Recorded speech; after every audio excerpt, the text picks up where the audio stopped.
Kherson debaixo de chuva de mísseis. Rússia intensifica ataques sobre a cidade, recentemente reconquistada pelas forças ucranianas. Ministros europeus da energia ainda sem acordo quanto ao limite máximo do preço do gás. Ronaldo é o primeiro a marcar em 5 mundiais. Portugal vence o Ghana, Uruguai e Coreia do Sul empatam. E no grupo G, o Brasil bateu a Sérvia. A Rússia lançou uma nova chuva de mísseis sobre Kherson. Os mais recentes ataques terão feito 4 mortos e 10 feridos, segundo informações do exército da Ucrânia. As forças russas estão a intensificar os ataques na tentativa de retomar o controle desta cidade no sudeste do país, depois da Ucrânia a ter reconquistado. Para Volodymyr Zelensky, trata-se de vingança. A cada hora recebo notícias de ataques por parte dos ocupantes em Kherson e noutras comunidades da região. Esse terror começou assim que as forças russas foram obrigadas a fugir da região de Kherson. É a vingança dos predadores. Eles não sabem lutar. A única coisa que sabem fazer é aterrorizar, ou através da energia, ou da artilharia, ou dos mísseis. A corrente liderança degradou a Rússia a esse ponto. Os mísseis atingiram também a zona da capital, em Vyshgorod, perto de Kiev. Os últimos ataques visaram 4 blocos de apartamentos, uma creche e uma escola. Entretanto, Kiev vive ameaçada pelo frio e pela escuridão. Segundo o presidente da Câmara, Vitaly Klitschko, cerca de 3/5 da cidade está sem energia elétrica, depois de vários ataques à rede energética. O que acontece quando o inverno está a chegar e as temperaturas baixam? O apagão na capital ucraniana é visível nas fotografias de satélite, comparando os registros antes da invasão russa com os de agora. Os ataques com mísseis e drones por parte da Rússia à estrutura energética ucraniana estão a obrigar hospitais como o de Kramatorsk a trabalhar com geradores. A migração não é uma ameaça, é algo de que a Europa tem necessidade, mas é preciso saber gerir este fluxo e acolher as pessoas por meios legais. Palavras de Ylva Johansson, a responsável europeia para as migrações. Esta sexta-feira, o Conselho da União Europeia reúne-se para debater a questão. As recentes querelas entre França e Itália sobre migrantes a bordo do Ocean Viking e sem lugar para aportar criam novos receios.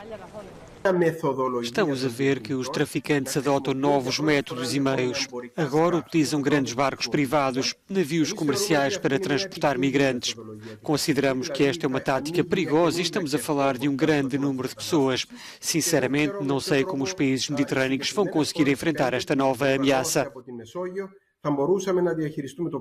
Os países que fazem parte do MED5, Espanha, Itália, Malta, Grécia e Chipre, querem um novo pacote migratório, pretendem a alteração do processo de pedido de asilo, ou seja, o requerente apresenta um pedido à embaixada do país em que deseja viver e só segue viagem se este for aprovado. O grupo estima que no final do ano mais cerca de 160 mil refugiados e migrantes terão chegado aos seus países.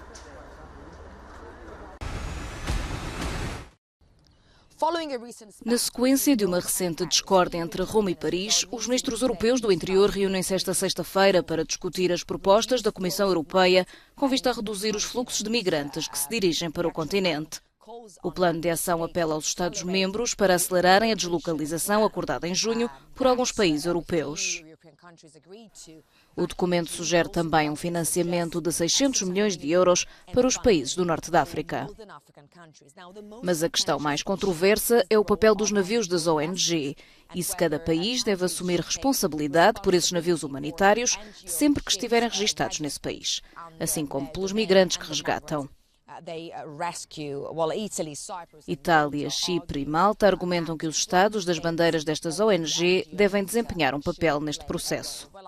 Perguntamos a Juan Matias Gil, chefe de missão de busca e salvamento dos Médicos Sem Fronteiras, o que pensa do plano no que diz respeito ao papel dos navios de salvamento das ONG. Vamos ouvir. O governo italiano está a referir-se a algo que não está escrito em nenhuma parte da lei. Na lei nunca diz que são os estados de origem das bandeiras que precisam ou têm de lidar com as emergências por terem no mar embarcações com as suas bandeiras. Insistimos que estamos a cumprir a 100% a lei. Fazemos tudo o que precisamos de fazer de acordo com a lei. Quem não respeita as suas obrigações são os Estados-membros. Não estão a coordenar os salvamentos e não estão a atribuir automaticamente o local de segurança, como deveria acontecer. Portanto, não precisamos de uma nova lei. Precisamos apenas de que os Estados-membros ou os signatários da Convenção Internacional respeitem o que se comprometeram a fazer.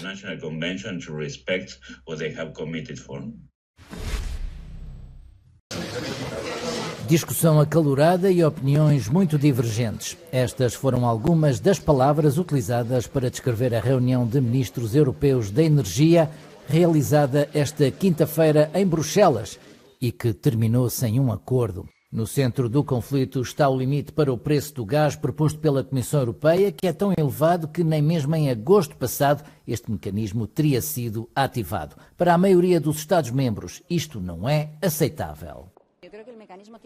O mecanismo tem 3 problemas graves: concessão, preço e condições.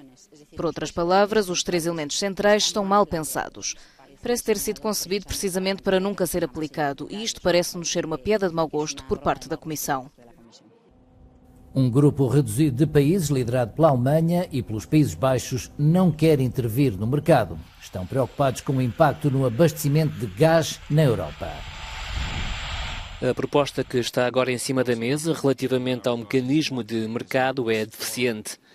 Existe um grande risco de prejudicar a segurança do aprovisionamento energético e também a estabilidade do mercado financeiro. Por isso também sou muito crítica em relação a esta proposta, de um ponto de vista diferente do de alguns dos meus colegas. As divergências impediram igualmente a adoção de 2 outras legislações, o Mecanismo Comum de Compra de Gás e o Mecanismo de Solidariedade entre os Estados-membros. Apesar de terem sido acordados informalmente, alguns Estados-membros não querem dar luz verde, a não ser que venha acompanhado por um novo limite de preço para o gás.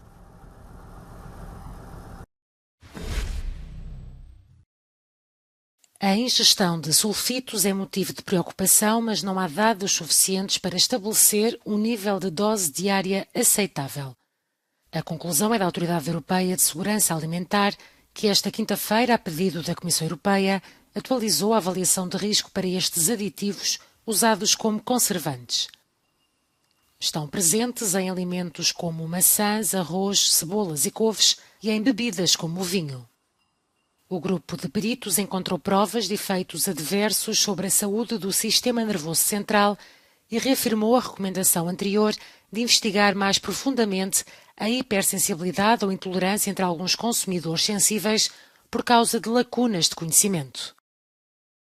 Em 2016, a Autoridade Europeia reavaliou a segurança dos sulfitos. Na altura, estabeleceu uma dose temporária de 0,7 mg por quilograma de peso corporal por dia.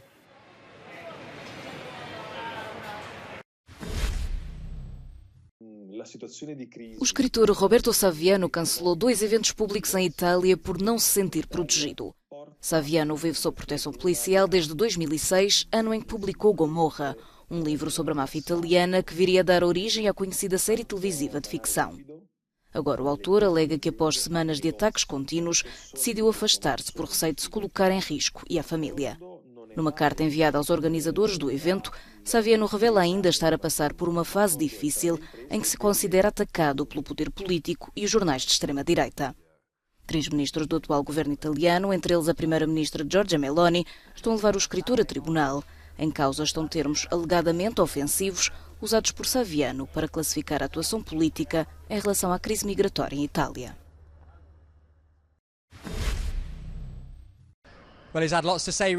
Ele teve muito a dizer nos últimos tempos, mas esta quinta-feira Cristiano Ronaldo deixou o futebol falar por si, quando Portugal ganhou 3-2 ao Ghana, no estádio 974.